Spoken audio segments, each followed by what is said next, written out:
It was a crisp autumn afternoon when Mia, Ethan, Lily, and Noah stumbled upon the rusted metal box beneath the shade of the old oak tree in the center of Evergreen Park. The tree had stood there for as long as any of them could remember, its branches stretching wide like welcoming arms. The four friends had been inseparable since childhood, spending countless hours beneath that very tree, but today felt different. Ethan had tripped over something sticking out of the dirt while they were playing their usual game of tag. When he looked down, he noticed the edge of a rusty metal corner poking through the earth. "Guys, come check this out," he called, brushing away the dirt with his hands. "What is it?" Maya asked, her eyes lighting up with curiosity. "I think it's a box," Ethan replied, tugging at it until he managed to pull the whole thing free. The box was small, about the size of a shoebox, and it looked like it had been there for decades. It was covered in grime, the metal corroded, but there was a faded label etched into the lid, "Time Capsule 1978. Lily's eyes widened as she leaned in closer. "No way. This thing is ancient." Noah, always the practical one, raised an eyebrow. "Should we even open it? What if it's someone's private stuff?" Mia, the leader of their group, shrugged. "If it was meant to be private, it wouldn't be in the middle of the park. Besides, we found it. It's our treasure now." She smiled, and the others couldn't argue with her logic. They gathered in a circle, excitement buzzing between them as Mia pried the lid open. A cloud of dust billowed up, and they coughed, waving their hands to clear the air. Inside, they found a collection of objects, each one carefully wrapped in faded newspaper. The first item Mia pulled out was a small silver locket. She opened it, revealing a photograph of a young girl with a familiar smile. Ethan glanced at it and frowned. "She looks a bit like you." Maya laughed it off. "Nah, must be a coincidence." But she couldn't shake the odd feeling of recognition. Next, Noah unwrapped a leather-bound journal. Its pages were yellowed and brittle. When he flipped it open, he found a drawing of a treehouse that looked exactly like the one he and his dad had been planning to build in his backyard. Lily's hands trembled as she unwrapped a set of paintbrushes. They were worn but still intact. Attached was a note that read, "For the artist who will bring color back to this town." Lily had always dreamed of becoming an artist, but she had never told anyone, not even her closest friends. Finally, Ethan pulled out a toy model of a small airplane. His eyes lit up. He had been obsessed with flying for as long as he could remember. "This is incredible," he whispered, his fingers tracing the outline of the wings. The four friends stared at the objects, the realization sinking in that these items weren't random. Somehow, they were connected to each of them. But how could that be? The time capsule was over 40 years old.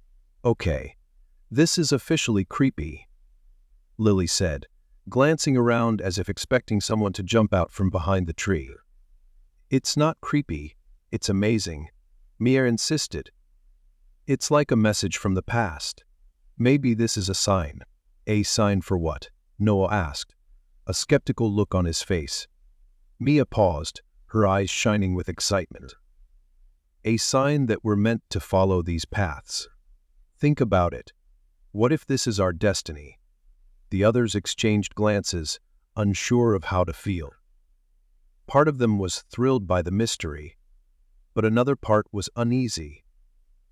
They had always thought their futures were unwritten, theirs to decide. But now, it felt like someone had already charted the course. Lily, who had kept her artistic ambitions hidden for so long, decided to try painting with the brushes from the time capsule. She began creating murals around town, and to her surprise, people loved them. They started calling her the town artist, just like the note had predicted. Ethan's parents announced that they had enrolled him in flight lessons as a surprise. He was thrilled, but a nagging feeling crept into his mind. It all felt too perfect, too planned. One night, the four friends met again under the old oak tree. The moon cast long shadows across the park, and the air was heavy with anticipation. As the days went by, strange things began to happen. Maya started seeing the girl from the locket in her dreams. Only this time, she was older, and she looked even more like Maya. In the dreams, the girl seemed to be warning her. But Mia could never make out what she was saying.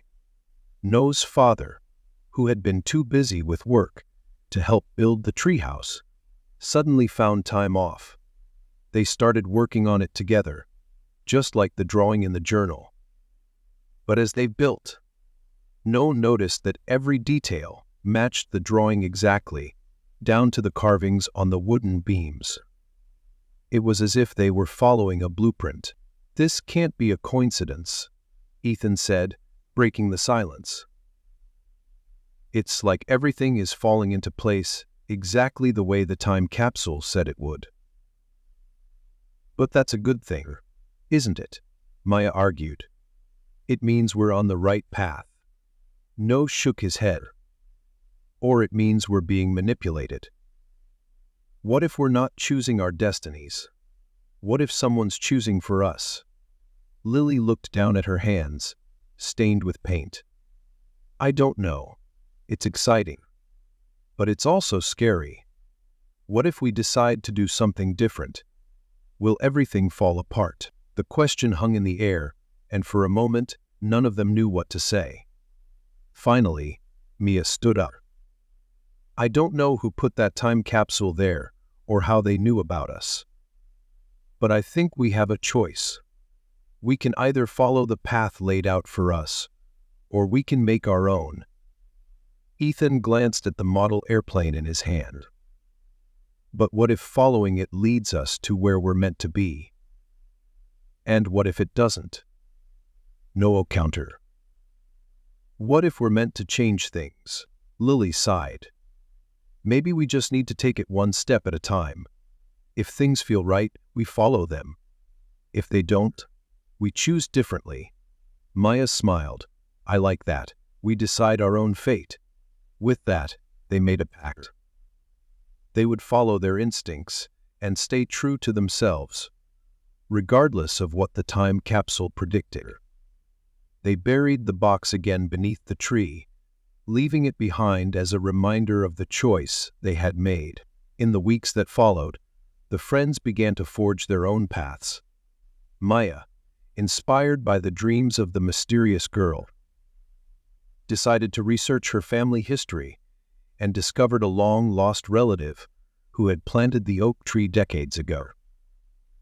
She realized her connection to the past wasn't about following someone else's life, but honoring her own heritage. No finished building the treehouse with his father, but he added his own touches, unique carvings and secret compartments that weren't in the journal.